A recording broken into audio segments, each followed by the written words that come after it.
Assalamualaikum, salam literasi.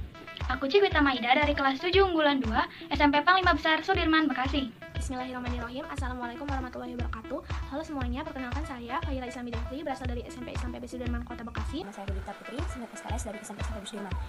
Nama saya Aisyah Sabiro dari kelas 7 SKS dan saat ini sedang bersekolah di SMPI PB Sudirman, Bekasi Utara. Saya Kiko Anastasia dari kelas 7 4, sekolah di Universitas Sudirman, Bekasi. Saya Nabila Ramadhani dari kelas 9 SKS SMP Islam 15 Sudirman, Bekasi. Hai, aku Kaila Putri Rianto dari kelas 9 SKS dari SMP PB Sudirman, Bekasi. Saya Fatika Seti dari SMP SMP Sudirman, Bekasi, kelas 9 unggulan 3. Di video ini saya mau nge-review buku salah satu buku dari Cepusnya untuk tulis literasi. Jadi buku yang mau saya review adalah buku si The Never Grows ini.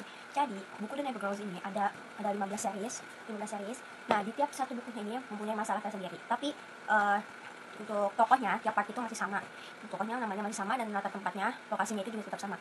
Yang membedakan tadi itu cuma masalahnya doang. Alasan saya kenapa memilih buku ini, pertama saya itu lihat dari si covernya. Ini covernya lucu dan ini tuh ceritanya itu berdasarkan Tinkerbell dan saya suka Tinkerbell jadi ya harus beli. Terus bahasanya juga mudah dimengerti ya. Bahasanya tuh nggak rumit banget dan alurnya itu juga sudah ditebak jadi seru gitu kalau baca. Nah, buku yang diterbitkan oleh Gramedia Pustaka Utama ini satu bukunya itu bisa 45 ribuan atau sekitarnya, tapi ini terakhir saya beli 45 ribuan karena ini saya punya yang dari SD. Aku bakal mereview buku Satu Kos Tiga Cinta dan Juga Keberuntungan yang isinya itu romansanya dapat, kocaknya dapat, selalu ada kejutan di setiap adegannya. Nah, buku ini tuh menceritakan tentang satu kosan yang tepatnya itu di lantai 3 nomor 7 kosannya yang berisi orang-orang yang mempunyai masalah-masalah kehidupan yang sangat luar biasa. Nah, jadi itu setiap ada orang yang keluar gitu dari kosan ini pasti didatangi lagi oleh orang-orang yang punya masalah. Di sini aku bakal ceritain tentang satu orang yang punya masalah yaitu Linda. Dia mengidap penyakit skizofrenia lebih parah dari bipolar. Waktu umur 5 tahun, Linda sudah ditinggal oleh ayahnya dan ketika remaja Linda juga ditinggal oleh ibunya karena ibunya mengandung penyakit jiwa. Dan Linda pun dititipkan oleh neneknya yang tinggal di Lampung. Linda juga tidak mendapatkan respon yang baik dari neneknya karena neneknya tuli dan Linda juga tidak direspon dengan baik oleh para tetangganya. Linda diperlakukan dengan senonoh. Linda masuk ke dalam kosan ini. Linda setiap malamnya suka berteriak-teriak. Linda setiap malamnya itu dia suka marah-marah. Dia suka membanting barang apa saja sampai pengguna kos yang lain terganggu. Dan waktu itu Linda juga pernah, saking benar-benar depresinya dia pernah ingin mengakhiri hidupnya dari lantai 3 hingga lantai 1. Tapi untung saja Linda diselamati oleh Vika yang berada di sini. Vika itu yang ini. Vika sama Mas Ray. Vika ini psikolog dan Mas Ray juga dokter gangguan jiwa gitu. Hikmah dari cerita Linda ini, hidup ini seperti roller coaster. Kadang kita naik, kadang kita turun. Ya. Kadang kalau kita naik, kadang kalau kita bahagia nih maksudnya, kita juga harus siap sedih. Begitupun sebaliknya. Tapi kalau kita sedih juga jangan berlarut-larut, kalau kita bahagia juga jangan terlalu berlebihan. Hiduplah seperti air, santai tapi pasti. Diari Si Bocah Tengil Kenyataan Pahit yang ditulis oleh Jeff Kinney dan ini merupakan buku penerjemah dari Ferry Halim. Buku ini terdiri dari 220 halaman dan isi buku ini adalah sebuah anak bernama Greg Heffley. Ia dari dulu ingin sekali cepat dewasa, tapi ketika ia beranjak dewasa ia malah dilewatkan oleh masalah-masalah yang beragam, mulai dari sekolahnya, di rumahnya, di keluarganya, di teman-temannya, tanpa ditemani oleh sahabatnya yaitu Rowley. Dan apakah ia bisa melewati semuanya itu atau kenyataan pahit yang malah berada di sisinya, itu akan diungkap semua di dalam buku ini. Dan alasan saya memilih buku ini adalah karena buku ini tidak membosankan juga, karena ada gambar-gambarnya juga, biar gak bosan kalau tulisannya doang. Terus ini juga cover dari buku ini juga menurut saya simple tapi bisa juga dinikmati karena gambar lucunya ada di sini. Terus juga tulisannya ini juga rapi, menurut saya rapi dan harganya juga murah, nggak terlalu mahal. Di sini aku bakal ngulas sedikit buku yang aku suka selama aku nge-review buat literasi. Judulnya Skillet The Big Secret. Buku ini tuh udah dibaca 2,4 juta kali di Wattpad. Buku ini tuh ngejelasin seorang Charlotte Sakura yang jadi pengungkap misteri kematian seorang Alina. Tapi di samping itu, Sakura ini tuh punya penampilan fisik yang beda pada wanita kebanyakan. Dia itu punya darah campuran Rusia, Belanda, Amerika, sama Indonesia.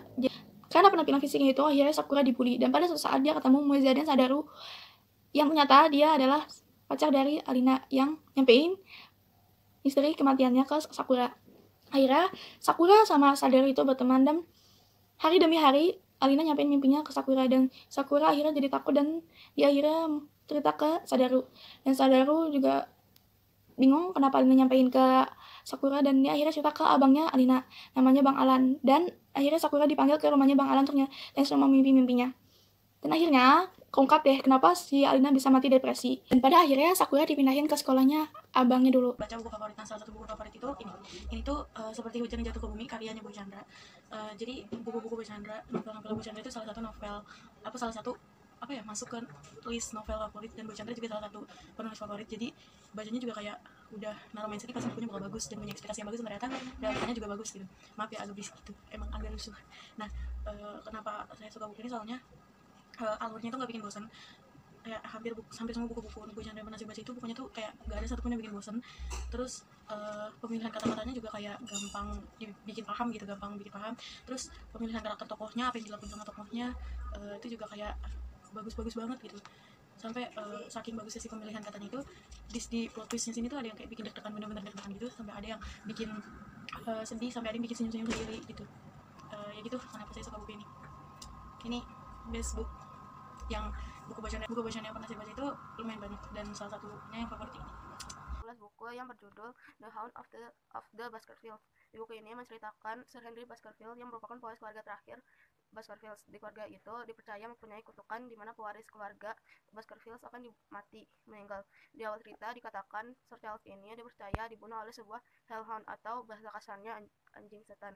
Namun di akhir cerita diungkapkan kutukan itu hanya ilusi belaka yang dilakukan oleh sahabat Sir Charles, yaitu Mr. Stapleton, yang di akhir cerita kabur. Di buku ini pula juga menceritakan Sir Henry Baskerville yang menyukai Miss Stapleton. Namun Mr. Stapleton yang berpura-pura menjadi suami Mr. Stapleton tidak ingin adiknya meninggalkannya, sehingga membuat ilusi bahwa Miss Stapleton adalah istrinya.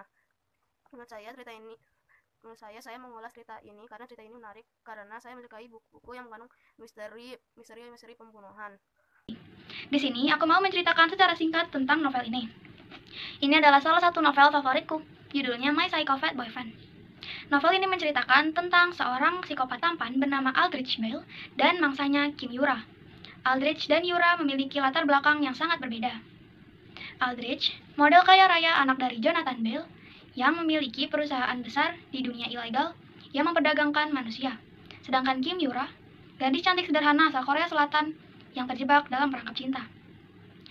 Aldrich mengincar Yura untuk memenuhi hasrat membunuhnya. Namun, takdir berkata lain. Mereka justru tenggelam dalam laut cinta yang tak akan pernah berakhir. Aldrich dan Jonathan pun dijatuhi hukuman gantung. Yura, cintanya, menjadi saksi bisu atas kematiannya. Tidak ada akhir yang bahagia ataupun sedih dalam kisah cinta, karena cinta sejati tak akan pernah berakhir. Ini saya akan mereview sebuah buku yang berjudul Wonderworks. Buku ini menceritakan tentang seorang gadis bernama Hani yang di saat itu sedang ingin pulang ke rumahnya. Saat di jalan, Hani melihat sebuah batu yang menggelinding dan berada di tempat ujung sepatunya. Hani memungut dan memperhatikan batu itu sebentar. Di genggamnya batu itu, kemudian Hani bersingit karena batu itu menyentuhnya, dan tiba-tiba semuanya gelap. Hani terbangun dan dia tidak tahu dia berada di mana. Di sana ada seorang gadis bernama Bellatrix. Bellatrix menceritakan kepada Hani kalau dia berada di dunia sihir. Dan mulai saat itu, Hani belajar tentang ilmu sihir. Dia mempunyai banyak teman dari berbagai daerah. Teman-teman Hani sangat baik. Suatu ketika, hal yang tidak diinginkan terjadi. Terjadi pertempuran di Avalon. Avalon adalah tempat Hani dan teman-temannya belajar ilmu sihir. Pertempuran itu memakan banyak korban. Guru-guru di Avalon juga termasuk korbannya. Setelah pertempuran itu berakhir, Hani dan teman-temannya lulus dari Avalon. Dengan kerjasama hikmahnya, dengan bekerja sama, kita bisa menyelesaikan masalah dengan mudah dan cepat. Hari ini saya akan membuat ulasan salah satu buku favorit saya yang berjudul Ayahku Bukan Pembohong. Dan di bulan ini ayah saya berulang tahun, jadi video ini saya peruntukkan kepada ayah saya. Namanya Dam, anak laki-laki dari keluarga biasa-biasa saja. Ya, itu yang selalu diyakini orang tua Dam mengubur masa lalunya. Dam tumbuh dengan mendengar cerita si kapten, idola sepak bola favoritnya, dan juga cerita petualangan ayahnya yang terkesan seperti dongeng belaka. Luar biasa, dongeng yang diceritakan ayahnya merubah hidup masa kecil Dam. Ia bangkit, bisa merelakan musuh bebuyutannya, dan masuk klub renang yang disukainya. Lalu semua meredup ketika Dam mulai mempertanyakan kesungguhan cerita ayahnya. Ditambah buku di perpustakaan sekolah hantar berantahnya membuat Dam tutup telinga dan berpikir ayahnya berbohong. Semua itu pecah ketika ibu meninggal. Dan Dam marah di saat terakhir ayah masih bertahan dengan ceritanya si raja tidur yang bilang obat ibu cuma kebahagiaan. Dam pergi dari rumah dan menikah dengan teman baiknya saat SD dan mempunyai 2 anak. Berkali-kali istri Dam memujuk Dam dan mengajak ayah tinggal di rumah mereka. Tapi setelah Dam mengetahui cerita ayah benar-benar ada dan fakta ibunya membuatnya yakin ayahnya meninggal. Judul Melangkah karya J.S. Ayran. Buku ini menceritakan tentang 4 mahasiswa yang jago silat yang pergi ke Sumba untuk jalan-jalan. Tapi mereka malah bertemu pasukan kuda yang bisa memantarkan listrik dan buronan tingkat tinggi polisi yang jenius. Dia berencana untuk membuat kebakaran masif di seluruh Indonesia dan meledakkan trafo dan pembangkit listrik di seluruh Indonesia. Namun rencana itu digagalkan oleh 4 mahasiswa tersebut dengan segala kemampuan yang mereka punya. Buku ini, kenapa saya menulis buku ini? Saya menulis buku ini karena ceritanya menarik dan seru, menegangkan juga. Saya suka ceritanya, soalnya karena saya menyukai buku yang bergenre action